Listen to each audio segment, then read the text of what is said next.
Miguel slides the drink across bar top. Bourbon tonight. Maker's Mark that catches basement light like amber fossils preserving extinct insects. Liquid history poured into plastic cup. The scent hits first. Caramel and charred oak. Vanilla notes curling through smoke-thick air where AC/DC's heat seeker battles against conversation volume steadily climbing toward shouting. Thanks, I say, settling onto stool that knows my ass better than most furniture I've owned. Long fucking weekend. Conference? Miguel's voice carries that sultry childlike blend, maternal instinct wrapped in bartender's professional curiosity. His wedding ring catches light as he wipes down bar with practiced efficiency. Infosec convention, Kira says, appearing at my shoulder like she's fucking quantum entangled with my emotional state. She doesn't touch me, never does in public, but her voice carries satisfaction about weekend well spent. 3 days of watching grown men realize their network security is held together with duct tape and prayers. Phoenix drops into beanbag thrown across room with enthusiasm, suggesting youth hasn't yet taught them energy conservation. Purple and gold streaks catch basement light like lightning frozen mid-strike. Mom, did you learn any new hacking tricks? We don't hack anymore, I say, taking bourbon sip that burns precisely right. We prevent. Different side of the fucking equation. Mostly, Kira adds, deadpan delivery carrying years of knowing exactly which buttons to push. Wendy still gets that look when she sees vulnerable systems. Like a recovering alcoholic walking past open bar. River settles nearby in forest green scrubs. 12-hour shift exhaustion written across face in lines deeper than 24 years should carve. Wait, you used to actually hack things? Like, illegally? A non-ops, Kira says. Matter-of-fact tone treating decade-old cyber warfare like discussing grocery shopping. Back when it meant something beyond script kiddies wearing Guy Fawkes masks. Sage looks up from napkin art. Intricate mandala incorporating circuit board patterns and protest fist. Their colored pens pause mid-stroke, rare speaking moment arriving with weight suggesting careful consideration. The collective? I guess, I confirm, bourbon warming through chest cavity where old scars live. I guess you don't know the credo, kiddo. We are anonymous. We are legion. We do not forgive. We do not forget. Expect us. The words taste like nostalgia and regret. Equal parts pride and shame about younger selves who thought bringing down websites constituted revolution. Danny arranges crystals on table with precision suggesting mystical geometry, scarves flowing as she moves. I've seen it in documentaries. Documentaries make it look organized, Kira says, settling into chair that Miguel materializes from somewhere. It wasn't. We weren't some hierarchical organization with leadership structure. It was chaos. Beautiful, terrifying, occasionally effective chaos. IRC channels, I add, memory pulling me back to basement different from this one. My childhood prison transformed into digital war room. Encrypted chat rooms full of handles you'd never know real names behind. Someone suggests target. Someone else writes the exploit. Third person coordinates the DDoS. No leaders, no structure, just collective action arising from shared fury about whatever could get the lulls. Lisa leans forward from corner where she's been nursing beer, farm girl pragmatism meeting late-life lesbian curiosity. So you could just... What? Shut down websites? That seems almost quaint now. We could do more than that, Kira says, voice carrying edge suggesting memories she'd rather leave buried. Data exfiltration, network penetration, SQL injection attacks. We went after core, governments, anyone we thought was a worthy hacktivist cause. PayPal froze WikiLeaks donations? PayPal goes offline. Scientology threatened free speech? Goodbye Scientology website? Yeah, and protests. I mean, I personally showed up at the local Scientology office in my Guy Fawkes mask and black cloak to stand there with other Anons in protest. I reminisce. Elaine perks up from booth where she's been holding court, 60 years of gray sexual lesbian wisdom suddenly interested in ancient history. Jesus fuck, you two were digital terrorists? Hacktivists, I correct, though distinction feels academic now. There's a fucking difference. Terrorism aims to create fear through violence. We aimed to expose corruption through embarrassment. Though I'll grant you the line gets blurry. We met this kid at the conference, I thought speak, steering conversation toward safer waters. Cam, late high school age, already better at understanding the concepts than half the professionals there. Parents actually taught them upright. I wish all parents taught their kids that way. Most people learn hacking first, ethics never. Kid could probably do right shit before lunch, but never do it without permission. Their parents raised them up with the understanding that just because you can access something doesn't mean you should. Phoenix shifts in beanbag, piercings glinting with movement. But isn't that how you learn? By trying shit? There's trying shit in your own lab environment, Kira says, voice sharpening with teacher mode activation. And there's trying shit on systems you don't own. First one's education, second one's federal crime. Which brings us to the rules of the internet, I say, grinning because I know exactly where this goes, and watching younger faces prepare for education they didn't request. The Moody Blues Nights in white satin bleeds through speakers, Mellotron notes providing unexpected soundtrack for explaining internet's most notorious guidelines. There are rules? Sage asks, actual curiosity breaking through usual artistic focus. Wait, you don't know? Kira queries. Rule 34, I begin, watching comprehension dawn across younger faces like sunrise nobody asked for. If it exists, there is porn of it. No exceptions. River's face transforms through emotional journey visible in real time. Confusion, realization, horror, then finally acceptance born from 12-hour shifts witnessing humanity's full spectrum. You mean like everything? Everything, Kira confirms with emphasis, suggesting personal verification through research she'd rather forget. Cartoon characters, historical figures, kitchen appliances, abstract concepts. If human brain can perceive it, someone has made porn of it. Rule 35. I continue because momentum demands completion. If there is no porn of it, porn will be made of it. It's like Rule 34's action clause. The internet abhors a pornographic vacuum. Danny laughs, full-body sound suggesting spiritual awakening through absurdity. So the universe ensures pornographic coverage of all possible subjects? That's weirdly comprehensive. The internet is nothing if not thorough in its depravity, Miguel says from behind bar, pouring something randomized into plastic cup with practiced efficiency. I learned that the hard way searching for innocent cartoon characters with my nephew present. Never again.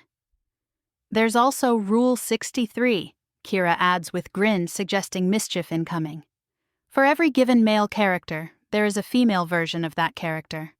For every female character, there is a male version. Gender-swapped versions, I clarify.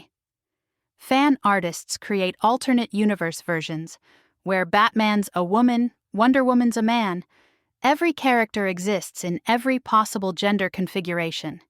Phoenix practically launches from beanbag with excitement suggesting gender theory discussion, hitting personal resonance. Wait, that's amazing. The internet accidentally created trans representation through shitposting? The internet contains multitudes, Kira says, most of them terrible, some accidentally progressive, all extremely fucking weird. Elaine cackles from booth, sound carrying 60 years of seeing humanity's absurdity from every angle. So you're telling me that somewhere out there, there's porn of gender-swapped versions of everything that exists, and if it doesn't exist yet, someone's making it right now? Now you understand the internet, I confirm, bourbon warming through system like liquid understanding of humanity's beautiful, terrible complexity. But back to the Anon thing, Lisa says. Farm girl practicality refusing to let conversation spiral into pure absurdity. You said you were part of it. Past tense. What changed? I take bourbon sip buying time while memories surface. Younger self convinced digital warfare equated to revolution, certain that embarrassing corporations would somehow fix systemic problems requiring actual sustained organizing. We grew up, I finally say. Realized that taking down websites for a few hours accomplishes fuck all in terms of actual change. That hacktivism without broader movement backing it is just vandalism with political justification. Plus, we got better at security than breaking it, Kira adds. Turns out companies pay extremely well for people who understand attacker methodology. We went from trying to break systems to being paid to break systems professionally, then paid even more to explain how to prevent that breaking. Some anon-ops did matter, I say, because honesty requires acknowledging complexity. Project Chanology. When the Church of Scientology tried to stamp out Gawker for posting a leaked video in 2008 and limiting free speech, that was a worthy cause. But for every legitimate operation, there were dozens stupid ones targeting individuals who'd merely pissed someone off. The problem with Anon, Kira says, voice-carrying weight of someone who's thought extensively about this, is that anyone can claim the name. No membership requirements, no vetting process, no accountability. Someone commits atrocity under an Anon banner, entire collective gets blamed. Someone does something brilliant, entire collective claims credit. It's simultaneously everyone and no one. Sage finishes napkin mandala, circuit boards transforming into protest fists, transforming into gender symbols, transforming back into circuits, Ouroboros of digital resistance and identity. So the credo means nothing now? The credo means what it always meant, I say. That we're watching. That corruption and injustice will be exposed. That anonymity allows collective action impossible for individuals. But also that mobs are dangerous regardless of their stated intentions. That doxing ruins lives. That vigilante justice frequently targets innocent people. River's face shows nurse comprehension. Understanding that trauma manifests in bodies regardless of whether violence arrived through screens or fists. That's when you stopped? That's when we realized the collective we'd romanticized could destroy us as easily as it destroyed others, I say. That being Anon meant never knowing if you were talking to ally or enemy. That we do not forgive, we do not forget cuts both directions, applied to corrupt institutions and applied to anyone deemed traitor by mob consensus. Asia's heat of the moment starts playing. Down's voice asking what is happening at the pivotal moment has excellent sense of irony. Phoenix drums fingers against beanbag in rhythm while processing information overload about internet history, hacking ethics, pornographic inevitability, and collective action's beautiful, terrible nature. So, what did you tell Cam? Danny asks. The kid with good parents and better ethics? I told them to keep doing what they are doing, I say with confidence. Don't burn bridges. Keep every relationship you can. Code everything yourself. And don't fuck with AI. Test everything, but always with permission. Always with ethics guiding technical capability. That the real power isn't breaking systems. It's understanding them well enough to protect them. Did you tell them about Rule 34? Elaine asks with grin, suggesting she knows exactly how that conversation would derail. Fuck no, Kira says firmly. Kids' parents are doing good work. We're not going to be the ones explaining internet pornography's comprehensive nature to high schooler. Oh, they'll discover it eventually, I say. Everyone does. Usually by searching something innocent and getting results that scar them permanently. Miguel refills bourbon without being asked. Maker's Mark again because he understands that consistency matters some nights. So the conference was basically 3 days of telling corporations their security sucks while not explaining the pornographic rules of the internet to teenagers? Pretty much, Kira confirms. Plus watching grown men realize that yes, someone could absolutely steal all their customer data. And no, adding exclamation point to password doesn't constitute security improvement. The credo survives, though, I say, because some truths transcend their origins. We are anonymous. We are legion. We do not forgive. We do not forget. Expect us. It means something even if the collective that created it doesn't exist anymore. Means that watching matters. That remembering matters. That accountability matters even when institutions refuse to provide it. Sage holds up finished napkin, their mandala complete, circuits and protests and gender symbols woven into patterns suggesting all resistance connects somehow. That digital warfare and queer liberation share DNA if you look close enough. Like here, they say quietly. We remember each other. We don't forgive the world that tried erasing us. We don't forget the violence. And anyone threatening this space should expect us. Exactly like here, Kira says, satisfaction in voice suggesting Sage articulated something she'd been thinking but hadn't voiced. Della emerges from kitchen carrying plates that smell like rebellion served hot, mac and cheese infused with fury and love, bacon adding umami depth to carbohydrate comfort. She distributes food with aggressive care particular to people who express affection through feeding. You two finished explaining how you used to be cyber criminals? Hacktivists, I correct again, though distinction still feels academic. And yes. Also explained Rule 34, Rule 35, and Rule 63 to traumatize the youth properly. Shit that I am not going to repeat again tonight.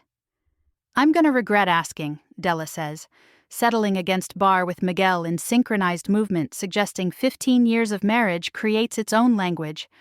But do you still get the itch, Wendy? Oh, she does, Della. She just thinks I don't see her sneak out of bed at 2 a.m. in the morning to get in front of Terminal and look at her legacy targets. Kira laughs. Fuck you, Kira. Wait, there are people you still track, Mom? Phoenix recites with enthusiasm, suggesting successful indoctrination into internet lore. Like real stuff? Yeah, of course. Things that are still worth my ire. I might be old, but I haven't lost my spark. I recite like the priestess I am. Jesus fucking Christ, Della says, shaking head with combination of horror and admiration for internet's thoroughness. I hate that I know that now. I hope I never draw your ire, Wendy. How could you, Della? My ire isn't worth family, ever. Bourbon's warm in my system, not fixing anything but making the weight easier to carry. 3 days explaining to corporations how thoroughly their security sucks.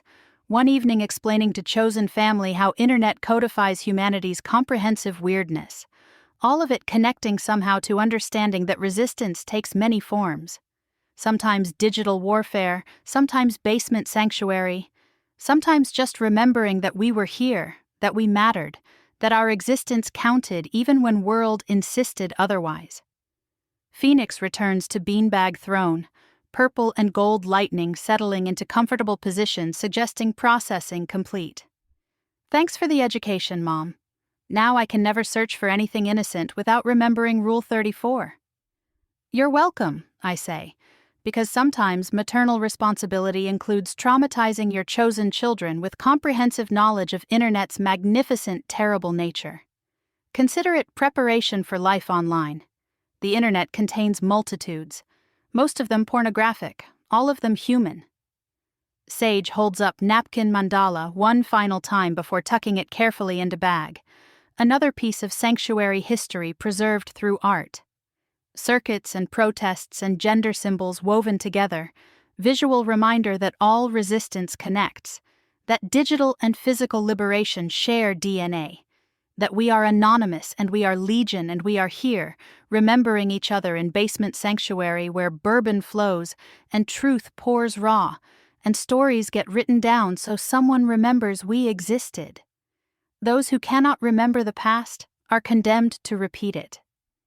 George Santayana, we spent the evening teaching younger generations about Anonymous Collective's complicated legacy, how digital resistance movements begin with ideals and end somewhere between dream and disaster, how the credo "We Are Legion" applies to hacktivist networks and queer chosen families equally, how remembering matters when institutions refuse accountability. The internet's rules codify humanity's comprehensive nature. Rule 34's pornographic inevitability, Rule 35's creative guarantee, Rule 63's accidental trans representation. All of it connects to understanding that those who don't remember history, whether of digital warfare or systemic oppression, are condemned to repeat the same mistakes. We remember, we witness, we document, because someone needs to prove we were here, that we mattered, that our collective existence counted even when the world insisted otherwise. That's the real meaning of "We are anonymous, we are legion, we do not forget."